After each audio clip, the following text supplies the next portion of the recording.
When a microbrand gets nominated for a GPHG award, it is no small feat. Microbrands don't have a lot of money, and when they make watches, obviously, it is really important that they are able to sell them and they can't take a lot of chances. Today, we're gonna take a look at a watch from DUMOREAU. I've actually featured one of their watches here on my channel before, and in fact, that watch was a prototype of the watch I'm about to show you. Since then, they were actually entered into the challenge category for the GPHG, specifically the blue dial variant, which we will be looking at today. There are a lot of upgrades from that original prototype, so I'm really excited to show you guys these watches. So let's flip the camera and take a look at the DM02 limited editions from DUMOREAU. So today I have a watch that I have featured here on my channel once before and a watch that I have not. However, they are the same watch. This is the DUMOREAU DM02. It's a limited edition of 300 pieces. However, that 300 pieces is spread across 4 different color variants. So you're getting 100 limited edition version of this royal blue, and then the salmon I think is 150. They are making 25 of a black dial, which is probably my favorite. It gets gold tone indices and hands. It is gorgeous, very, very, very good looking watch. And then there is a white dial variant, and I believe that has already sold out. So if you want that one, it is already gone. Now, the salmon dial I featured here on my channel, I fell in love with this dial, and they have made some significant upgrades because that was actually a prototype. And looking at this dial, I will do plenty of close-ups of both of the dials here. It's insane. Now, this blue dial variant got nominated for the challenge category at the GPHG. So that's actually very big news for a small independent watchmaker like DUMOREAU. And they are located here in the United States in California. These watches are designed in California and made in Switzerland. Inside of these watches, you're getting a hand wound Sellita SW 210, and it's actually very nicely decorated. And flipping this over, you're going to see that it's signed the brand name right there in a gold tone, and then you have blued screws, Geneva striping, perlage. You get a sapphire crystal in the back and on the front. This gets a screwed-in case back, a push-pull crown, and it gets 100 meters of water resistance. It's actually a very thin watch as well. I have to say, these are very, very classy looking watches. So, like I said, I featured this watch right here, the salmon dial variant, on the channel about a year ago, I think. It was a prototype, and they were making some very minor changes to the watch. However, here it is, and I'm gonna do quick measurements. It's the 39 millimeter watch, or just under 39 millimeters, around 38.8 millimeters is what I've measured a few times on this watch. You have a very large unsigned crown. As I mentioned, push-pull, and you do have to wind the watch, so that is a good thing.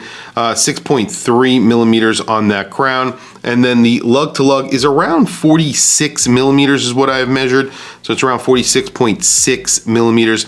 Thickness is under 10 millimeters thick. You do have a sapphire crystal on the front and back, as I mentioned, 9.5 millimeters. That is excellent. The salmon dial variant, which is limited to 150 pieces, this gets a calf leather strap. So this is a blue calf leather strap with sort of calf leather embossing on it. And then on the blue dial variant, now this blue dial is very, very special. This is the actual watch that was nominated by the GPHG. This gets sort of a dark blue center, whereas on the salmon dial, you're getting that circular pattern in the center. You're getting that same pattern here. However, it's way harder to tell that that pattern is there. So you have to look very, very closely.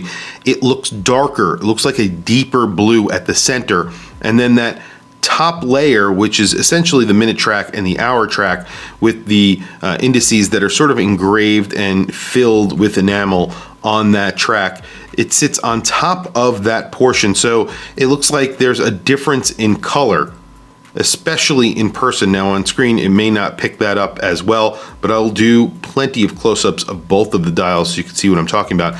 And you're getting leaf hands just like you get on that salmon dial. However, these are painted white. The salmon dial gets a blued steel hand, so that is actually really nice as well. If you like that, definitely go with that salmon dial. However, like I said, this is the one that is nominated for the GPHG and has a lot to do with the dial. The dial on here is gorgeous. You also get alligator strap on here at the same price. So these are priced at, I think, $1,250. So it doesn't matter which one you buy. It could be that limited edition of 25 with that black dial. I think that one is gorgeous. It's probably my favorite out of the bunch. It would have been the salmon, but when I saw that black dial variant, kind of blew me away, and it's limited to only 25. So that is actually a very low number. That will probably sell out. The white has already sold out, like I mentioned before. All three of them, or all four of them, get the same movement. They're all 100 meters of water resistance, and they all are essentially finished exactly the same. So they all have a fully polished case and a push-pull crown. So all of them are exactly the same. However, they are just limited in different numbers. So very quickly, I'm going to throw it on my wrist. I have a 7.5 inch wrist. I'll show you the watch that I have on, and then there is no lume shot because this is a true dress watch. So we'll wrap up the video. On wrist today, I have my Montblanc Heritage GMT with a salmon dial. And this is around a $5,000 or $5,500 watch.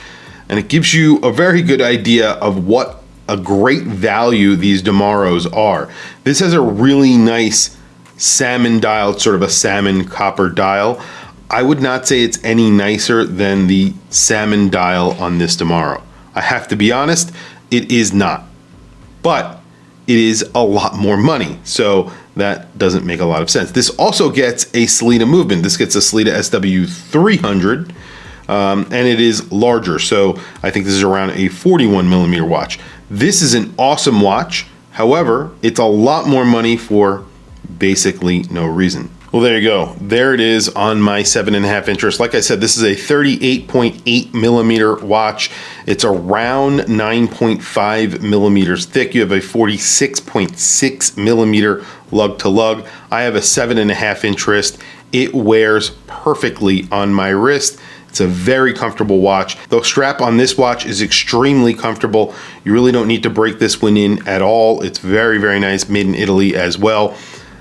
Just overall a very, very good looking watch. And you can see what I'm talking about. You're getting a lot of dial for money here. That salmon dial is perfect. It really is executed very, very well. It's a very classy looking watch, and it's legible, whereas my Montblanc is almost illegible in direct sunlight. This has way better AR coating, and it has a flatter sapphire crystal. Although it's slightly raised and boxed, it's still flatter and way more legible. And there is the DM02 in the royal blue on an alligator strap with a Swiss movement. Obviously, this is a Swiss-made watch, so they're saying 100% Swiss-made. And this blue dial is gorgeous. Look at that. It's sort of a two-tone blue, that's what I would call it. And then you have those white accents. It's really legible. And again, exactly the same size as that salmon dial. So this is a 38.8 millimeter watch as well, and it's under 10 millimeters thick. So it wears very close to the wrist, and is actually perfectly sized for someone with my size wrist, much smaller than mine, and even bigger, I would say. You could definitely pull this watch off. Anyway, guys, that is really it. There is no lume here, so I'm going to wrap up the video. These are really very, very good looking dress watches from an American company. So these are, like I said, designed here in the United States, I think Huntington Beach, California, and then they are making them in Switzerland. They are assembling some of their other watches here in the United States, but I think they went the full Swiss route with this watch. So this is actually fully 100% Swiss made and assembled. And you are getting that Sellita SW210 that you can see from the back, and they did go all out on this movement as well. So it is something very, very special. It's a very good looking watch. And I think they did a great job in its design. Tell me what you guys think down in the comments below. Definitely check them out at the GPHG website. It's actually there right now. It's this watch that you will see with the blue dial. Please don't forget to like, subscribe, hit that bell icon. It's super helpful for the channel and I very much appreciate it. Anyway, guys, thank you for logging on. I will catch you in the next video.